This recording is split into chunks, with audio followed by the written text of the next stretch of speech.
ऐसा वैसा था, फिर ऑर्डर वापस भी हुआ, तब भी कोर्ट का ऐसा वैसा था। स्वदेश शर्मा जी आपकी। प्रवीण जी, मैं आपकी बात से बिल्कुल इत्तेफाक रखूंगा। जिस तरह से आपने कहा कि सरकार कंफ्यूज नजर मुझे भी आ रही है, तो निश्चित रूप से नहीं, ये मैंने नहीं कहा, ये पीसी शर्मा जी ने कहा, मैंने इंडोर्स किया उनसे पूछते हुए कि क्या आपने भी कहा कि हाँ, ये बात मान लेते हैं कि हाँ। कंफ्यूज है सरकार, वो कंफ्यूज हमें दिख भी रही है।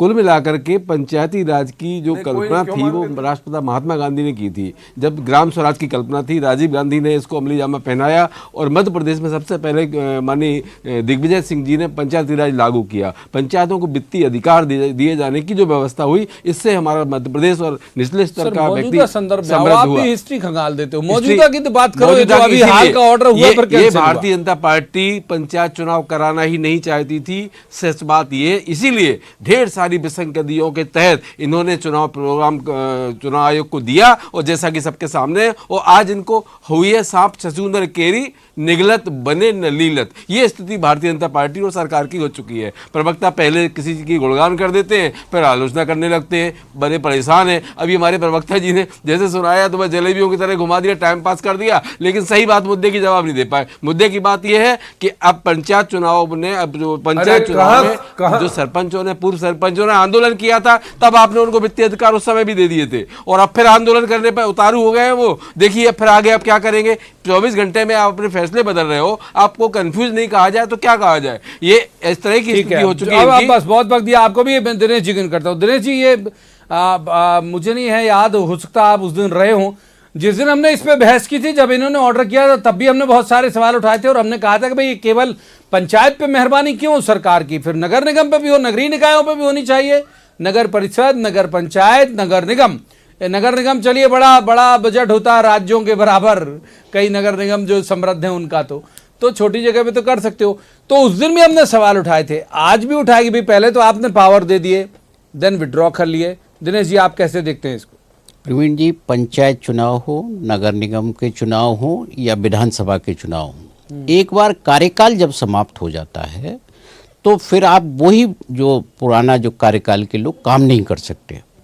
जो आप एक अलग से व्यवस्था होती है, जो प्रशासकीय व्यवस्था होती है, जिसे जो है टेम्परेरी समिति प्रधान बना दिया, लेकिन उसको नहीं बना सकते जिसका कार्यकाल समाप्त हो गया आप, क्योंकि जो तो निर्वाचित प्रतिनिधि और पंचायत का जो कार्यकाल है 5 वर्ष निर्धारित है, जैसा विधानसभा का है, जैसे नगरीय निकाय का है। अपन देखते हैं जैसे नगरीय निकाय में आपने प्रशासक बना दिया नगर निगमों का, कमिश्नर को, तो ऐसे ही आपको पंचायत में आप पंचायत कोऑर्डिनेटर को बनाए, पटवारी को बनाए, किसी को भी बनाए, वो चुना हुआ सरपंच जो जिसका कार्यकाल समाप्त हो गया वो नहीं रह सकता। ये स्पष्ट है अपने आप में।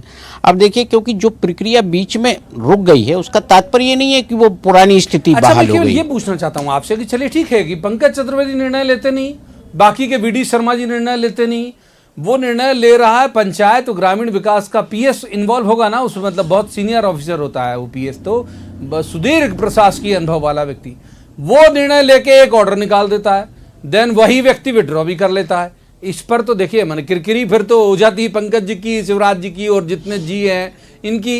वो निर्णय ले रहा है वो आदमी, दिनेश जी, वो उसने निर्णय कैसे लिया और कैसे उसने फिर विड्रॉ किया, ये सबके सामने कहीं ना कहीं गलती हुई होगी, इसीलिए विड्रॉ किया। आपको यदि राजनीतिक फैसला करते हैं और यदि वो संवैधानिक तौर पर, कानूनी तौर पर गलत है, चाहे वो कोई भी प्रशासकीय अधिकारी हो, कोई भी बड़ा अधिकारी हो, यदि वो कानून सम्मत नहीं है तो आपको विड्रॉ करना पड़ेगा। आपत्ति पहले भी तो ये उम्मीद की जाती है, ये पंकज चतुर्वेदी से नहीं की जाती, इवन शिवराज जी से भी नहीं की जाती कि भाई है तो पॉलिटिकली लीडर ना, अधिकारी जी, आप देखिए ना, आप ऑर्डर जारी करो तो देखो कि भाई कानून सम्मत है कि नहीं। पंकज जी को इन कर लेते हैं।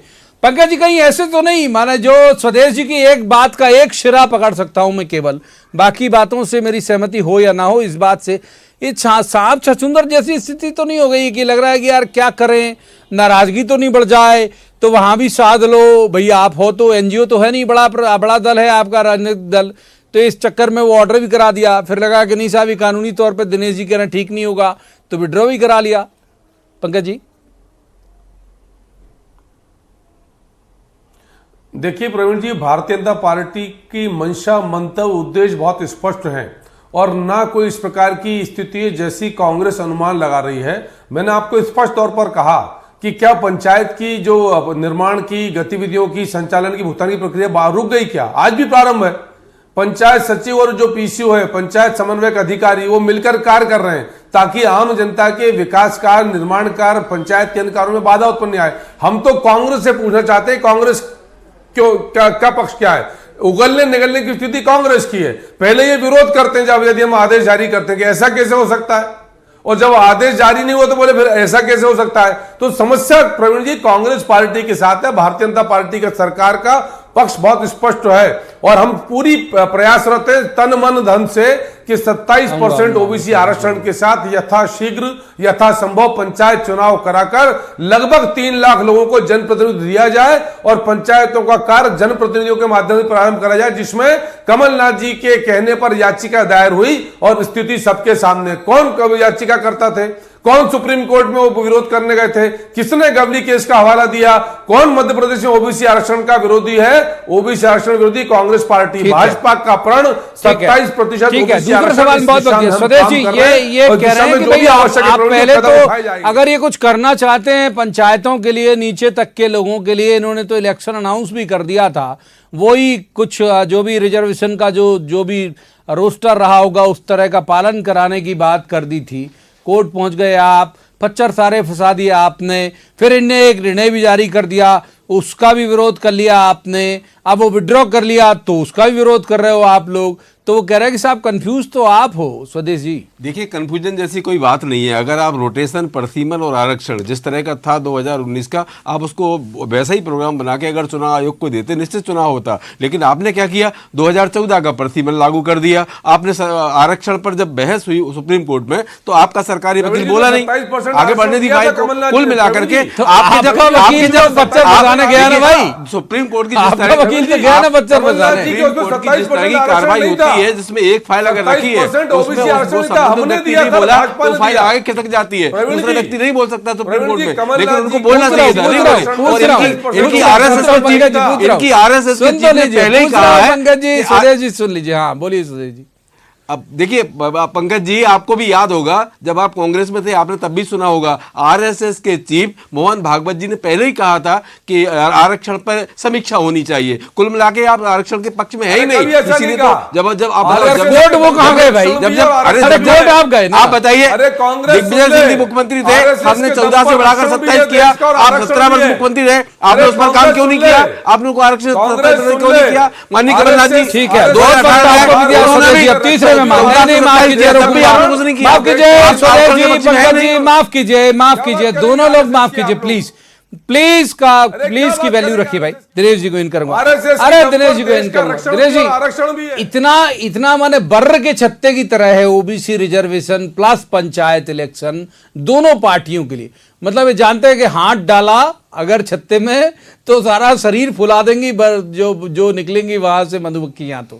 तो इसीलिए ये गोल गोल जलेबी बनाते रहते दोनों, एक दूसरे पे ब्लेम गेम चल रहा है। दिनेश जी देखिए प्रवीण जी, जो 27% रिजर्वेशन का मामला है, हमने अभी देखा कि नीट पीजी में सुप्रीम कोर्ट ने क्या कहा। हाँ, उसने कहा कि 27% होगा। जब एक रास्ता खुला है, कहीं ना कहीं ये 27% आरक्षण की जो बात है, अब वो अगला जब जो है पंचायतों में रिजर्वेशन पर बातचीत होगी तो केंद्र सरकार का जो भी रुख होगा, राज्यों का जो रुख होगा। एक तो इसलिए खुला, हाँ एक तो इसलिए खुला कि भाई जेई में कह दिया था ना, जेडबल जो भी है उसमें उन्होंने कह दिया था कि भाई ठीक है 27%, तो नीट में क्यों नहीं? मतलब एक एग्जाम में 27 तो दूसरे